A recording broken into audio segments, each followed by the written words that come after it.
Jean-Bernard Simion, bonjour. Donc, le Cercle des volontaires a souhaité vous rencontrer et vous interroger au sujet de découvertes que vous avez faites sur le fonctionnement de l'Union européenne et particulièrement ses pratiques démocratiques. Oui, merci. Effectivement, je suis enchanté de répondre aux questions du Cercle des volontaires, dont je suis les travaux depuis quelques temps et qui me paraît un site très pertinent dans ses investigations. Alors, Jean-Bernard Simion, est-ce que vous pouvez tout d'abord vous présenter aux Français et à toutes les personnes qui suivront cette interview? Aux Français et aux Européens francophones en général, puisque c'est un sujet dont on va parler qui concerne le fonctionnement de l'Union européenne. Donc aujourd'hui, 28 pays sont concernés. Donc moi, je m'appelle Jean-Bernard Simion, j'ai 44 ans. Aujourd'hui, je suis agriculteur, plus particulièrement cultivateur de spiruline. La spiruline est une algue à haute valeur nutritionnelle qui est utilisée sous forme de complément alimentaire pour apporter un regain de vitamines et de protéines. Et je cultive donc cette algue dans la région de Carqueiranne, à côté de Toulon, dans le sud de la France, dans le Var, depuis 2005. J'ai une formation d'ingénieur en agriculture. J'ai travaillé ensuite comme chargé d'études auprès des chambres d'agriculture de Rhône-Alpes et également l'Agence méditerranéenne de l'environnement auprès du conseil régional du Languedoc-Roussillon. Et puis ensuite, donc, j'ai découvert la spiruline et j'ai décidé donc, de cultiver cette algue. Et j'interviens également en termes de conseils dans le montage et le développement de projets en France et à l'étranger, autour de cette culture de spiruline. Donc moi, j'ai découvert en fait le fonctionnement de cette antenne du Parlement européen qui s'appelle l'Agora, dont on va parler précisément, suite en fait à un mail que j'ai reçu de la part d'une amie, m'invitant à répondre à un questionnaire. C'était donc en août 2012, l'an dernier, un questionnaire sur la réforme de la politique agricole commune et l'agriculture biologique. Donc, on reçoit souvent ce genre de mail. J'ai été un petit peu surpris de voir que le Parlement européen s'intéressait à la vie des citoyens, agréablement surpris dans un premier temps. Et puis, j'ai essayé de regarder un petit peu plus près cette procédure, ce questionnaire, étant donné que j'avais moi-même pas mal travaillé dans le cadre de mon activité professionnelle sur des études socio-économiques, notamment auprès du monde agricole. Et donc j'ai regardé un petit peu ce questionnaire de plus près et j'ai découvert un certain nombre de choses qui m'ont assez intrigué, on va dire, et qui m'ont amené à vouloir en savoir plus et notamment à prendre contact avec les organisateurs de cette procédure. Voilà un petit peu le début de la démarche. Vous avez donc contacté Isabelle Durand, mais qu'est-ce qui vous a décidé à faire ce geste et à approfondir ce que vous aviez vu sur le questionnaire? En fait, j'avais l'habitude de suivre les analyses, notamment sur Internet, d'un certain nombre qu'on va appeler de chercheurs indépendants, comme Marie-Monique Robin, donc l'auteur du film Le Monde selon Monsanto, comme Christian Vello, qui est un généticien qui dénonce beaucoup les dérives des OGM, notamment en utilisation dans l'agriculture. Également Jean-Pierre Petit, également le professeur Frédéric-Henri Coignet, qui a fait une analyse indépendante concernant le 11 septembre, qui est tout à fait intéressante et qui remet bien sûr en cause la version officielle, sur des bases scientifiques sérieuses et solides. Également, je m'intéresse donc aux analyses d'Étienne Chouard, par exemple, qui a aussi présenter les différentes facettes de la construction européenne. Et plus récemment également, les analyses de François Asselineau m'intéressent sur l'approche que j'appellerais scientifique des événements, des éléments, avec une méthode précise, un souci de sourcer les informations et d'avoir une approche sérieuse pour avoir des résultats qui soient au final probants. Donc, sur la base un petit peu de ces méthodes de travail que j'apprécie, j'ai creusé un petit peu l'enquête et donc j'ai décidé d'écrire un courrier effectivement donc à Madame Isabelle Durand, donc, qui est vice-présidente du Parlement européen, en charge de la participation citoyenne et d'une structure qui s'appelle le Parlement Agora. Donc ce Parlement Agora en fait est une émanation du Parlement européen. Donc, toutes ces informations sont disponibles bien sûr sur le site du Parlement européen, qui en fait a pour but de répondre à l'article 11 du traité de l'Union européenne. Article 11 donc, qui prévoit dans son article 1 que les institutions donnent par les voies appropriées aux citoyens et aux associations représentatives la possibilité de faire connaître et d'échanger publiquement leurs opinions dans les domaines d'action de l'Union. Également, le paragraphe 2 prévoit que les institutions entretiennent un dialogue ouvert, transparent et régulier avec les associations représentatives et la société civile. Voilà, tout ça fait partie donc des textes de fonctionnement, ce qui est une bonne chose sur le papier. Et donc ce Parlement Agora a été formulé dans l'idée de répondre à cette requête. Le problème, c'est qu'en fait, le questionnaire en question qui était proposé à l'époque sur ces problèmes de Pâques, en fait, soulevait de très nombreuses questions, qui donc était l'objet de mon message à Madame Durand, que j'ai envoyé également en copie donc à des parlementaires européens concernés, comme M. José Bové, M. Cohn-Bendit, et également le responsable au niveau de la Direction générale de la communication de l'Union européenne, M. Bertrand Pelletier, qui était propriétaire du site www.food4.eu, qui se prononce en anglo-saxon Food for EU, donc la nourriture pour l'Union européenne, c'est un petit jeu de mots pour les anglophones, site qui par ailleurs d'ailleurs a disparu entre-temps de l'internet. On y reviendra. Donc ce message en fait soulignait des problèmes de forme dans un premier temps, avec un questionnaire qui était en fait rempli par internet, qui pouvait être rempli en fait par n'importe qui, sans aucune mention de son origine, même de citoyen européen, qui pouvait être rempli autant de fois qu'on le souhaitait, qui pouvait être incomplet et malgré tout accepté, donc qui avait donc une non-représentativité en tout cas des citoyens européens déjà au départ, et puis des questions de fond, notamment dans la formulation des questions. Certaines étaient même tellement formulées d'une manière grotesque que c'en était risible. Par exemple, la question 5 était: les cultures devraient être génétiquement modifiées afin d'éviter les maladies et d'accroître la production. Réponse oui ou réponse non.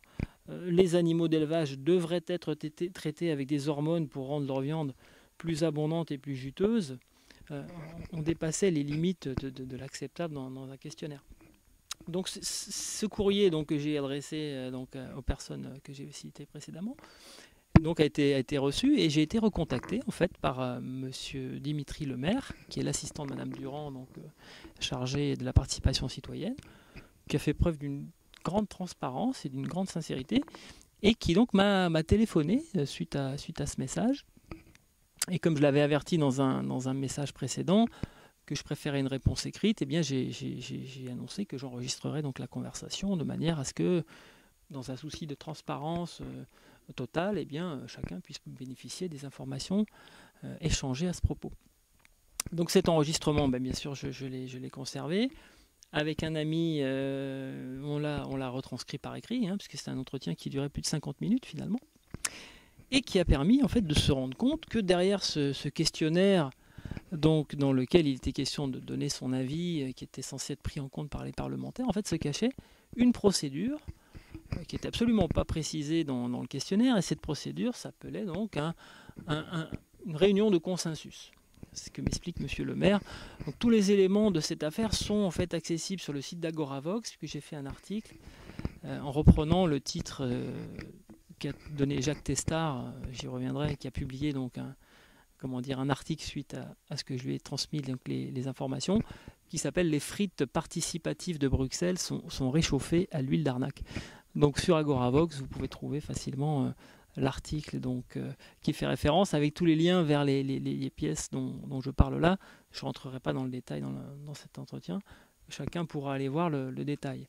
En clair, donc monsieur le maire m'explique que ce questionnaire avait pour objectif de sélectionner 2 candidats par pays de l'Union européenne pour organiser une réunion qui allait se tenir donc à Bruxelles pendant 3 jours. Et cette réunion, donc, qui allait se passer à huis clos, avec des experts choisis par le Parlement européen, qui allaient parler donc à cet échantillon entre guillemets représentatif d'une population de plusieurs centaines de millions de personnes, allaient parler des enjeux de l'agriculture, et ces quelques citoyens donc allaient proposer en fait un document de consensus qui devait servir à aiguiller les parlementaires sur quoi faire pour l'agriculture, etc. Donc cette méthode particulièrement curieuse, effectivement, était assez étonnante.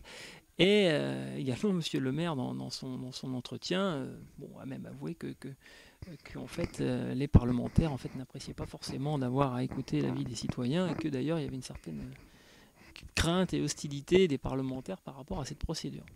Alors il se trouve que donc entre-temps cette procédure sur l'agriculture finalement s'est arrêtée, on ne sait pas tellement pourquoi, donc elle n'a pas eu de suite.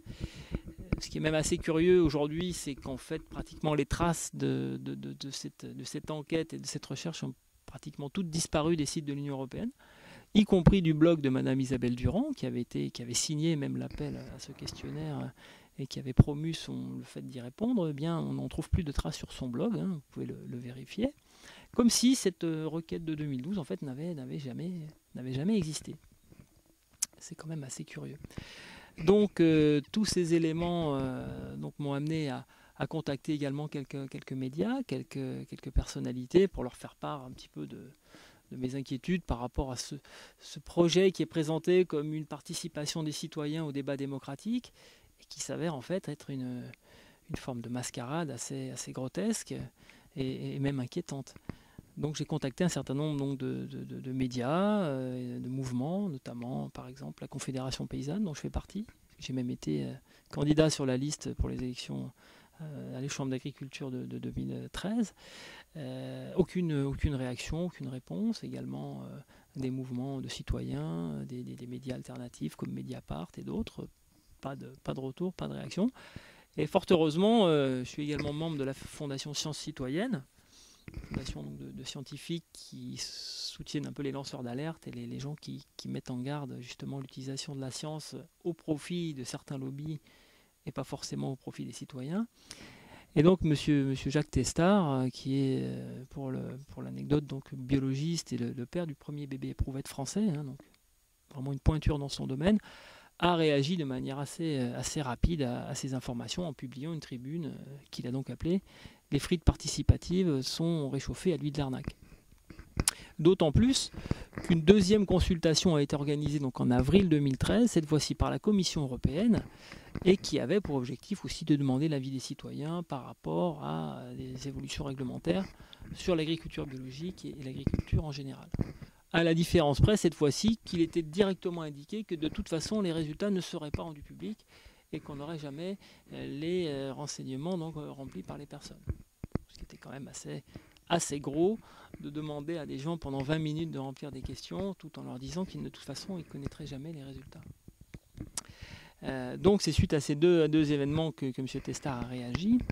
Et là, donc tout ça est intéressant à découvrir dans le détail en allant un petit peu fouiller les éléments que j'ai mis à disposition.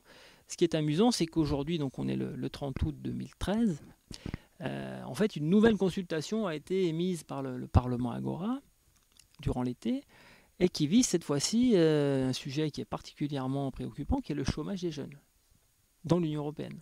Donc, qui concerne des millions de jeunes sans emploi, j'allais dire presque même sans espoir, parce qu'ils voient une situation qui se dégrade sans cesse.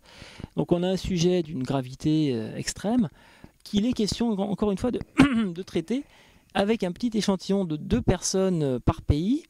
Alors là, il n'y a pas de questionnaire cette fois-ci. Il s'agit juste donc dans leur protocole de s'inscrire sur un site, et ensuite il y aurait un tirage au sort donc, qui permettrait de sélectionner de nouveau 2 représentations par pays, un qui travaille et un qui est au chômage. Et donc on va réunir ces 56 personnes pendant 3 jours avec des experts qui vont donc, ces jeunes entre 18 et 30 ans, formuler au bout de 3 jours un document de consensus pour éclairer les parlementaires sur comment résoudre le chômage des jeunes dans l'Union européenne. Donc là, on est encore sur un processus qui est parfaitement anormal et parfaitement ridicule, même on peut dire le mot, et qui décrédibilise à la fois complètement la démarche auprès des citoyens, mais aussi bien sûr auprès des parlementaires. Alors qu'au départ, l'idée d'associer la société civile aux décisions était une bonne idée. Alors donc, aujourd'hui, la situation avec la Fondation Sciences Citoyennes, on pense de nouveau reprendre contact avec les services de Mme Durand et du Parlement européen pour les alerter à nouveau, mais surtout leur faire connaître d'autres méthodes qui existent et qui ont été comment dire, mises au point et qui fonctionnent, qui sont les conventions de citoyens, qui sont une formule que je ne vais pas détailler là parce que ce n'est pas l'objet, mais c'est facile de trouver ça, notamment sur le site de la Fondation Sciences Citoyennes, en cherchant les conventions de citoyens. C'est une méthodologie qui a été utilisée notamment en Finlande, de mémoire, et qui fait appel à un échantillonnage, mais réellement sérieux, de population qui va pouvoir, dans des conditions de travail déterminées, formuler des propositions, etc., avec une pertinence. Donc l'objet de notre prochain contact va être de proposer justement au Parlement européen bien d'intégrer cette méthode plutôt que de faire des simulacres parfaitement grotesques. Et nous verrons s'il y a réellement une volonté d'intégrer la participation citoyenne dans les décisions. Je pense que ce sera l'objet vraiment d'une étude qui va être intéressante à suivre. Jean-Bernard Simian, vous dites nous, vous allez faire des propositions, mais qui est ce nous ? Comme je le disais, là j'ai pour l'instant pris contact simplement avec la Fondation Sciences Citoyennes qui, par l'intermédiaire de son président d'honneur, est intéressé pour avancer un petit peu sur cette question qui est quand même assez fondamentale. J'espère que d'autres suivront le mouvement, s'intéresseront à la question parce qu'il est question de démocratie, il est question même de réfléchir ensemble à se demander est-ce que cette construction européenne est réellement démocratique ou pas. On peut se poser la question quand on voit de quelle façon un certain nombre de traités ont été imposés à des populations. Ça a été le cas chez nous en France avec le traité de Lisbonne, qui a été imposé après le non massif de la population française au projet de constitution européenne, sachant que les deux textes étaient quasiment identiques. On avait là la démonstration d'une démarche de type totalitaire, qui visait à bafouer la souveraineté, en totale contradiction d'ailleurs avec la constitution de la Ve République, qui prévoit que le gouvernement doit être fait par le peuple, pour le peuple et pour le peuple. Et là, on avait la démonstration, ce traité de Lisbonne, qui avait vraiment un problème. Et on se rend compte qu'un certain nombre de fonctionnements de l'Union européenne échappent totalement au contrôle démocratique. On peut parler de la Banque centrale européenne qui échappe à tout contrôle démocratique. On peut parler de la Commission européenne qui est à l'initiative des lois qui vont être ensuite votées par le Parlement. Cette commission n'est pas élue, ne représente en aucun cas le peuple et n'est pas élue de façon démocratique. Il y a un certain nombre de fonctionnements comme ça qui sont très loin, très très loin de la démocratie. Et tout ceci aujourd'hui apparaît de plus en plus au grand jour. Et en face de ça, on voit qu'il y a des démarches qui sont d'ailleurs gérées par la direction de la communication de l'Union européenne. On est dans une démarche de communication où l'on va, par des grands artifices de photos, de communication, etc., faire croire au peuple que effectivement son avis est pris en compte, qu'il est important et qu'on s'attache à écouter ce qu'il dit de façon à le satisfaire, alors qu'on voit dans la réalité que c'est tout à fait l'exact opposé qui se passe, puisque dans toutes les décisions qui sont prises et qui sont décidées par la structure européenne aujourd'hui, les intérêts qui sont systématiquement privilégiés dans pratiquement tous les sujets sont les intérêts des multinationales, et éventuellement à capitaux hors d'Europe, notamment états-uniens, le système financier, les banques notamment, avec une prédominance donc des banques anglo-saxonnes qui sont constamment privilégiées par les décisions qui sont prises au niveau des institutions européennes. Par contre, au niveau de la lutte contre le chômage, par contre, au niveau d'une agriculture produisant une nourriture saine, entretenant les paysages, garantissant l'authenticité des terroirs, on se rend compte que rien ne se passe. C'est même tout l'inverse, puisque la plupart des directives et des lois qui sont issues donc, de la Commission et du Parlement répondent aux objectifs du traité sur l'Union européenne, qui sont des objectifs de plus grande productivité, de concurrence toujours plus forte, de mise en concurrence frontale avec tous les pays du tiers-monde dans tous les domaines. Et tout ça est un vrai problème. Donc là, pour finir, on a avec ce point particulier de l'agora, entre guillemets, citoyenne, la démonstration, de mon point de vue, d'un système qui fonctionne de manière dictatoriale, disons-le, avec des gens qui dictent une politique sans aucun contrôle démocratique, mais qui veulent se parer d'une sorte de vernis, d'une sorte de couverture de démocratie, et qui utilisent pour ça des moyens de communication en plus pas très habiles, assez grotesques. Donc j'allais dire, la suite de l'histoire va nous montrer si le projet, par exemple, de convention citoyenne est accueilli avec intérêt, avec attention, ou s'il est mis de côté d'un revers de manche, ce qui nous permettra de voir vraiment la réalité de cette Union européenne qui, aujourd'hui, malheureusement, dirige la plupart des lois et des choses qui sont faites dans 28 pays du continent européen. Jean-Bernard Simian, merci. Les liens permettant d'avoir accès à tous les documents que vous avez cités seront donnés sur le site du Cercle des volontaires. Et nous vous remercions d'avoir répondu à nos questions.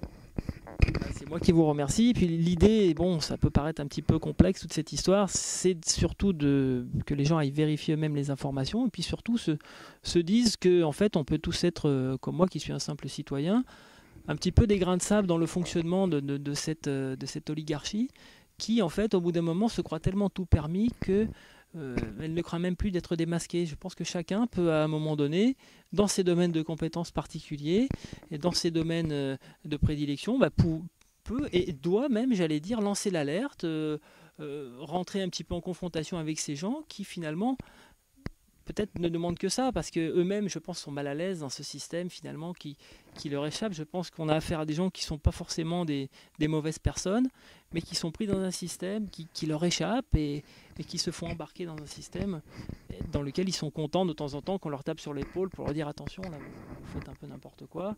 Et je crois que les aveux de Monsieur le maire, qui a été tellement sincère dans son discours, sont vraiment la preuve que ces personnes finalement sont prêtes à entendre la vérité quand on leur dit, et je pense que ça peut peut-être aussi les amener à prendre conscience du système pour lequel ils travaillent, peut-être d'agir à l'intérieur pour que les choses s'améliorent.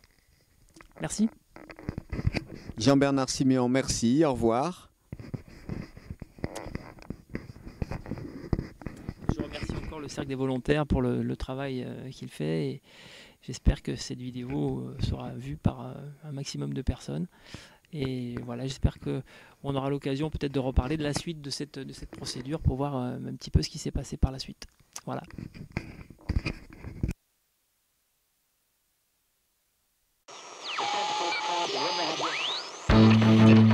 Thank you.